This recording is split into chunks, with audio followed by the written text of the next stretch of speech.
உன்னை பேச இமை தொடும் நினைவுகள் அனல் வீச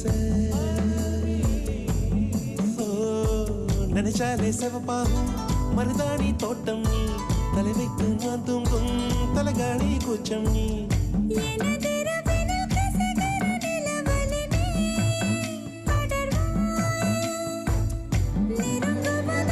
வெல்கம். சாப்பிட்டு